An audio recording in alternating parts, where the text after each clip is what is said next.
Hi, I'm Melissa. 3 years ago, I was shopping at an upscale mall when three wealthy boys decided to destroy my life for fun. They ripped my clothes, humiliated me publicly, and had no idea I was hiding the biggest secret of my life. What happened next shocked everyone. Before I tell you this incredible story of revenge and family secrets, smash that subscribe button and hit the notification bell. Trust me, you won't believe how this ends. Now let me take you back to the worst and best day of my life. I'm Melissa, and 3 years ago I was living a double life that nobody could imagine. While the world saw me as just another struggling young woman working at a small bookstore, the truth was far more complicated. I was secretly married to Christopher Stone, one of the youngest billionaires in the tech industry. You might know his name from Forbes magazine or business headlines, but back then, absolutely nobody knew about our relationship. We had been married for 2 years in complete secrecy, and there was one very good reason for that: his mother, Margaret Stone. This woman made my life a living hell from the moment Christopher brought me home to meet her. She took one look at me in my simple dress and discount store shoes and immediately decided I was a gold digger who wasn't good enough for her precious son. She made it crystal clear that she would never accept me as part of their family. Margaret had this way of making me feel small without even raising her voice. She would make comments about how Christopher needed someone from their social circle, someone who understood their world. She never said it directly, but the message was always there. I didn't belong. Christopher would defend me, of course, but he also asked me to be patient. He kept saying, "When the time is right, we'll tell everyone. But for now, let's keep this between us until I can handle my mother." So there I was, living this bizarre double life. During the day, I worked at a small bookstore called Pages and Dreams, earning just enough to pay rent on my tiny one-bedroom apartment. Christopher would travel constantly for business, and when he was in town, we would meet in secret. I shopped at discount stores, clipped coupons from newspapers, and lived paycheck to paycheck. Not because I had to, but because I was terrified of being exposed. You see, Margaret had eyes and ears everywhere. She knew people at every upscale store, every fancy restaurant. If I had suddenly started spending money I shouldn't have, she would have known immediately. She was already suspicious about why Christopher hadn't brought home any girlfriends lately. The last thing I wanted was to give her more ammunition against me. Christopher respected my decision to maintain my cover, even though it broke his heart sometimes.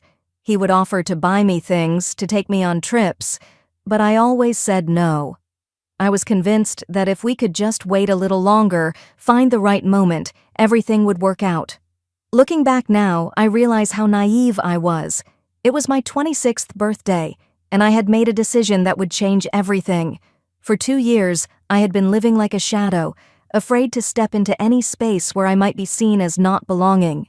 But on that morning, looking at myself in the mirror of my cramped apartment, I decided I was done hiding. Christopher was in Singapore for a business conference, and he had called me at midnight to wish me happy birthday. His voice was so warm and loving, and he promised he would make it up to me when he got back. After we hung up, I sat there thinking about how I had been living, always looking over my shoulder, always worried about what other people might think. That's when I made the decision. I had been saving money from my bookstore job for months, and I had exactly $237 in my special birthday fund. I was going to go to Crystal Heights Mall, the fanciest shopping center in the city, and I was going to buy myself something beautiful for once in my life. I know it sounds silly now, but at the time it felt revolutionary. I put on my best jeans. They were still just regular jeans from a department store, but they were my favorite ones, and a simple white t-shirt. I tied my hair back in a ponytail and grabbed my purse, which was a knockoff of a designer bag that I had bought at a flea market. The drive to Crystal Heights took 45 minutes, and with every mile, I felt more nervous and more excited. This mall was where the wealthy people shopped, where celebrities were sometimes spotted. I had never set foot inside it before, but I kept telling myself that I had every right to be there. My money was as good as anyone else's, right? Walking through those gleaming glass doors felt like entering another world. The floors were marble, the ceiling soared 3 stories high, and every store window displayed clothes that cost more than I made in a month. But I was determined. I had my birthday money and I was going to find the perfect dress to celebrate finally being brave enough to step out of my comfort zone. That's when I first noticed them. 3 college boys who looked like they had never worked a day in their lives. They were everything I had learned to avoid: loud, entitled, and cruel. Later, I would learn their names and just how connected their families were. Tyler Morrison, the senator's son; Brandon Walsh, whose father was a federal judge; and Jake Sullivan, the mayor's kid who had never heard the word no in his entire privileged life. At first, I tried to ignore them. They were standing near the fountain in the center of the mall, talking loudly about their spring break plans in the Hamptons and complaining about how their parents were being cheap by only giving them $5,000 spending money. I rolled my eyes and kept walking, focusing on finding the store where I wanted to shop. But they noticed me. I should have realized that my careful examination of price tags and my obvious nervousness would make me stand out like a sore thumb. While other shoppers moved through the stores with casual confidence, I was clearly out of my element, and predators have a way of sensing vulnerability. Tyler was the first one to make a comment. I was looking at a beautiful red dress in a boutique window when I heard him say to his friends, "Look guys, I think we have a discount shopper in our mall." His voice was just loud enough for me to hear, and when I looked up, all 3 of them were staring at me with these smug grins. I felt my face flush, but I tried to maintain my dignity. I had every right to be there, and I wasn't going to let some spoiled brats make me feel otherwise. So I lifted my chin and walked into the boutique, determined to find something beautiful within my budget. That was my first mistake. Instead of leaving right then, I gave them a target to focus on. What followed was the most humiliating hour of my life up to that point. These 3 boys decided that I was their entertainment for the day, and they followed me from store to store like a pack of wolves stalking their prey. In the first store, they positioned themselves near the entrance and made loud comments about everything I looked at. "Oh, she's checking the price tag again," Brandon would say. "I bet she's never seen a designer label before," Jake would add. They thought they were being clever and funny, but other shoppers were starting to notice, and I could feel their eyes on me. The sales associate, a perfectly groomed woman in her 40s, started treating me differently after she heard their comments. Her smile became forced, and she stopped offering to help me find things in my size. It was like their judgment was contagious, and suddenly everyone in the store was looking at me like I didn't belong there. But I was stubborn. I had come here to buy myself a birthday dress, and I wasn't going to let them scare me away. So I moved to the next store, and the next, with them following behind like some kind of twisted parade. In the second store, Tyler started taking pictures with his phone. "This is going to be hilarious," he said to his friends, not even trying to lower his voice. Poor girl trying to shop where the rich people go. When I asked him to stop, he just laughed and said, "It's a public place, sweetheart. I can take pictures of whatever I want." By the third store, they had attracted a small audience. Other shoppers were slowing down to watch the show, some laughing along with the boys, others looking uncomfortable but not wanting to get involved. I felt like I was trapped in a nightmare where everyone was watching me struggle, but no one was willing to help. The sales staff weren't any better. Instead of asking the boys to leave me alone, they started following me around like they were worried I might steal something. One manager even had the nerve to ask if I was seriously shopping or just looking around. The implication was clear. They didn't think I could afford anything in their store. Everything came to a head in a boutique called Elegance. It was my last stop, and I was determined to make a purchase and prove to myself that I belonged there. I had found the perfect dress, a beautiful red cocktail dress that was on sale for $180. It was exactly within my budget, and it made me feel confident and beautiful when I held it up to myself in the mirror. That's when Brandon decided to escalate things. He walked right up to me and grabbed the other end of the dress. "This is way too expensive for people like you," he said with this horrible sneer. "Why don't you try the thrift store down the street?" I held onto the dress tighter. "Let go," I said as firmly as I could. "I'm buying this." "With what money?" Jake chimed in, pulling out his phone to record. "Your food stamps?" The 3 of them were surrounding me now, and other customers were openly staring. Some were recording with their phones too, probably thinking this was some kind of social media stunt. I felt trapped and humiliated, but I still refused to let go of that dress. "Please just leave me alone," I said, and I hated how my voice shook. "I have every right to shop here." That's when Brandon yanked harder on the dress, and in the struggle, something terrible happened. The sleeve of my white t-shirt got caught on a display rack, and there was this awful tearing sound. The entire back seam of my shirt ripped open, leaving me standing there trying to hold the fabric together while wearing nothing but my bra underneath. The boutique fell completely silent for about 3 seconds, and then Jake started laughing so hard he could barely breathe. "Oh my God," he gasped, pointing his phone at me. "This is perfect. Poor girl can't even afford clothes that don't fall apart." I was standing there, half naked and humiliated, desperately trying to hold my torn shirt together while they recorded everything. Other shoppers were staring, some laughing, others looking away in embarrassment. But no one, absolutely no one, stepped in to help me. That's when the manager appeared.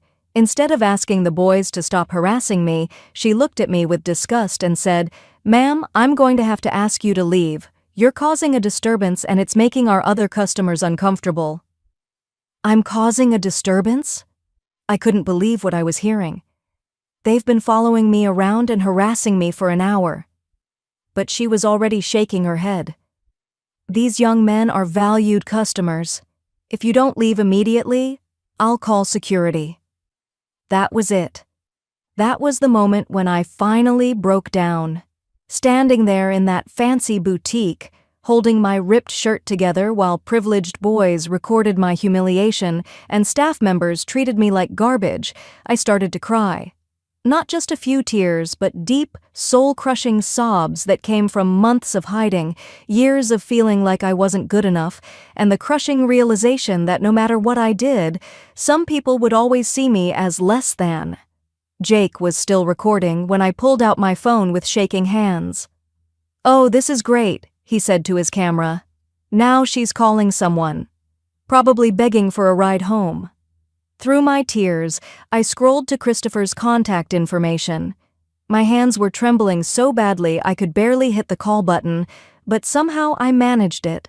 He answered on the first ring, even though it was the middle of the night in Singapore. "Melissa? What's wrong?"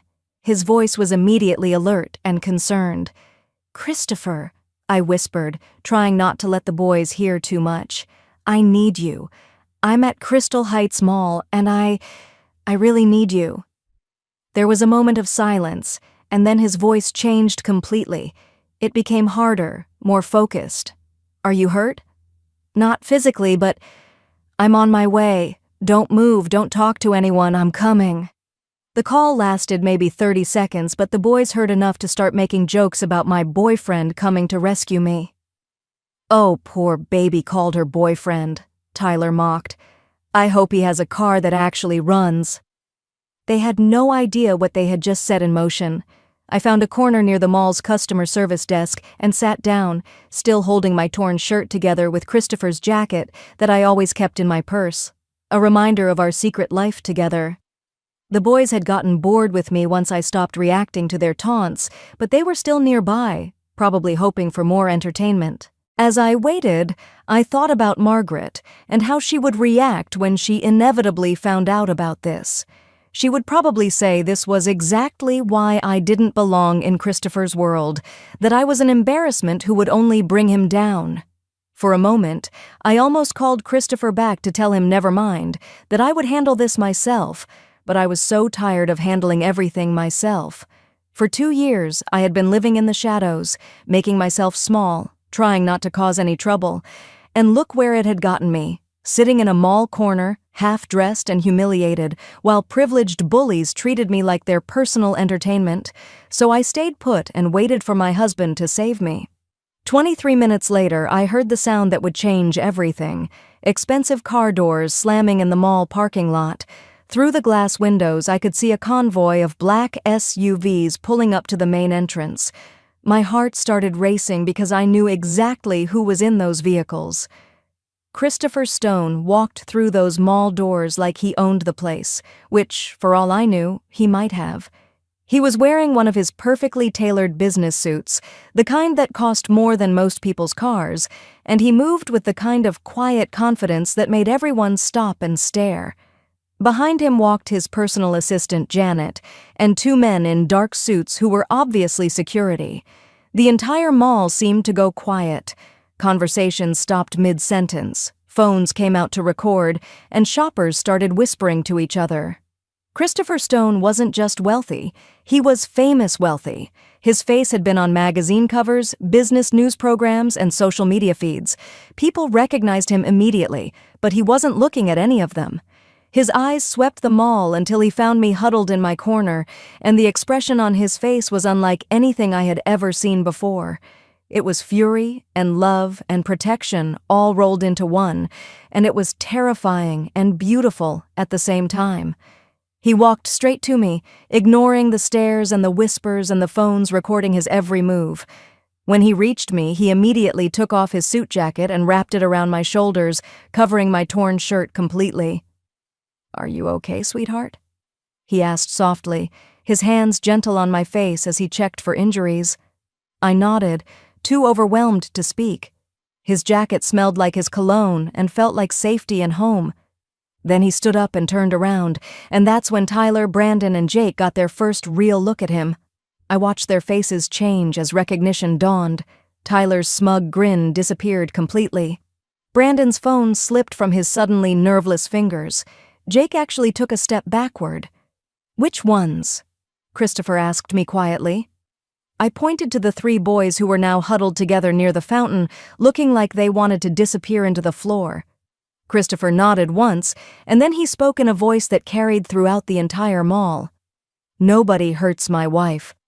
The whispers that had been circling the mall suddenly exploded into excited chatter. Did he say wife? I didn't know Christopher Stone was married. Oh my God, those boys were messing with his wife. Christopher's security team moved with quiet efficiency. Within minutes, they had collected every phone that had recorded the incident. Not forcefully, they were too professional for that, but with the kind of quiet authority that made people comply without question. Every humiliating video of my breakdown was deleted before it could make it to social media. Christopher himself walked over to where the three boys were standing. They looked like deer caught in headlights, all their earlier bravado completely gone. Up close, they could see exactly who they had been tormenting, and the reality of their situation was finally sinking in. "Gentlemen," Christopher said, his voice perfectly calm and polite, "I believe you have something to say to my wife." Tyler, who had been the ringleader, was now stammering like a child. "Mr. Stone, we didn't know. You were just what?" Christopher's voice didn't change, but somehow it became more menacing. "You were just humiliating a woman for your own entertainment? You were just following her around a mall, recording her distress and physically destroying her property?" Brandon tried to step forward. "Sir, if we had known she was your—" Christopher held up a hand to stop him. "If you had known she was my what? My wife? So it would have been perfectly acceptable to treat her this way if she had been anyone else? If she had been some other woman just trying to shop for a dress on her birthday?" None of them had an answer for that. Christopher pulled out his phone. "Janet, would you please get Senator Morrison on the line? I need to have a conversation with him about his son's behavior." Tyler went completely white. "After that, please call Judge Walsh, and then Mayor Sullivan." The boys started talking over each other, pleading and making excuses, but Christopher wasn't listening to them anymore. He was making his calls, having calm, professional conversations with three of the most powerful men in the state. I couldn't hear exactly what he was saying, but I could see the boys' faces getting paler with each phone call. By the time he hung up from the third call, Tyler was actually crying. Not the fake tears that bullies sometimes use to get out of trouble, but real, panicked sobs of someone who had just realized that actions have consequences. "Your internship at your father's law firm has been terminated, Tyler," Christopher said matter-of-factly. "Brandon, you've been expelled from law school effective immediately. Jake, your college trust fund has been frozen, and you'll be paying your own tuition from now on." The boys started begging, promising they would never do anything like this again, swearing they had learned their lesson. But Christopher was done with them. "The lesson you should have learned," he said, "is that every person deserves to be treated with respect, regardless of how much money they have or what they're wearing. Since you failed to learn that lesson naturally, perhaps some real-world consequences will help drive the point home." But the drama wasn't over yet. As Christopher was finishing with the boys, I heard the sharp click of expensive heels on marble flooring. Margaret Stone was walking toward us, flanked by her own assistant and looking like an avenging angel in designer clothes. Someone had called her, probably one of her many contacts throughout the city who kept her informed of anything involving her son. She had obviously rushed here as soon as she heard that Christopher's secret wife had been exposed in such a public way. Margaret took in the scene with sharp eyes, her son's arm around me, his jacket covering my torn clothes, the three wealthy boys still standing nearby looking devastated, and the crowd of onlookers recording everything with their phones. "Christopher," she said, her voice tight with controlled anger, "what is the meaning of this?" For a moment I thought she was angry about the situation with the boys, but then I realized she was angry about me. Even after everything that had happened, even seeing me humiliated and hurt, her first concern was about how this would affect the family's reputation. "The meaning of this, Mother," Christopher said, his arm tightening around me, "is that my wife was attacked by spoiled children while trying to shop for a birthday dress. And instead of being protected by the people around her, she was blamed and humiliated further." "Your wife," Margaret repeated, and the way she said it made it clear she still couldn't quite accept the reality. "Christopher, we've talked about this. This situation was supposed to be temporary." I felt my heart break a little bit. Even after everything, she still saw me as a situation to be managed, rather than a person to be respected. But Christopher surprised me. Instead of trying to manage his mother's feelings or asking for more time, he stood up straighter and spoke in a voice that brooked no argument. "This situation, as you call it, is my marriage. Melissa is my wife, and she will be treated as such by everyone in our family and everyone in our social circle. If that's a problem for you, Mother, then you need to decide whether you'd rather have a son or your pride." The mall had gone completely silent. Everyone was watching this real-life drama unfold, and Margaret was clearly aware of how public this confrontation was. She looked around at all the recording phones, at the crowd of people hanging on every word, and I could see her calculating the social cost of continuing this argument. Finally, she looked directly at me for the first time. Really looked at me. Not through me or around me, but at me. "I owe you an apology," she said, and her voice was stiff but sincere. "No one should be treated the way you were today. And I may have contributed to the circumstances that led to this situation. It wasn't a complete apology or a warm welcome into the family, but it was a start. More importantly, it was a public acknowledgement that I belonged in Christopher's life. The aftermath of that day changed everything for me." The story of what happened at Crystal Heights Mall spread quickly through social media and local news. Christopher's PR team managed to control most of the narrative, focusing on the bullying aspect and the consequences for the boys rather than our private family drama. Tyler, Brandon, and Jake were required to make public apologies and perform community service. Their fathers, embarrassed by their son's behavior and the damage to their own reputations, made sure the boys understood that their privileged lifestyles came with responsibilities. But more importantly, I stopped hiding. Christopher made it clear to everyone that I was his wife and that our marriage was not up for debate. He bought me a new wardrobe, not to change who I was, but to make sure I never had to worry about fitting in anywhere again. I kept working at the bookstore because I loved it, but now I did it by choice rather than necessity. I started volunteering with organizations that helped young women build confidence and learn to advocate for themselves. My experience at the mall, horrible as it was, became a way to help others who had faced similar situations. Margaret and I developed a cautious but respectful relationship. She never became the warm, welcoming mother-in-law I might have hoped for, but she stopped treating me like an intruder in her son's life. Sometimes I caught her looking at me with what might have been approval, especially when she saw how happy Christopher and I were together. The three boys learned their lessons, though it took some time. Tyler eventually found work at a public defender's office, using his legal skills to help people who couldn't afford expensive lawyers. Brandon switched from law to social work and now runs programs for at-risk youth. Jake became a teacher in an inner-city school. I like to think that day at the mall, as terrible as it was, ultimately made them better people. As for Christopher and me, our marriage only grew stronger. Going through that experience together and having him stand up for me so completely showed me that he truly saw me as his equal partner. We learned that hiding parts of ourselves, even for good reasons, only makes us vulnerable to people who want to hurt us. That day taught me that sometimes staying quiet isn't strength, it's just letting bullies win. For 2 years, I had convinced myself that keeping a low profile would protect me from judgment and conflict. But all it really did was make me an easier target for people who enjoyed hurting others.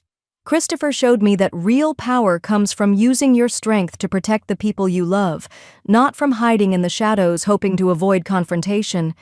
He could have handled that situation quietly, behind the scenes, but instead he chose to make it public, because the lesson needed to be public too. The truth is, we never know what someone else is going through or what their real story is. That quiet woman shopping with coupons might be a billionaire's wife. The person you're making fun of might be dealing with struggles you can't imagine. The target of your jokes might have people who love them enough to move mountains in their defense. I learned that dignity isn't about never being knocked down. It's about how you handle yourself when you get back up.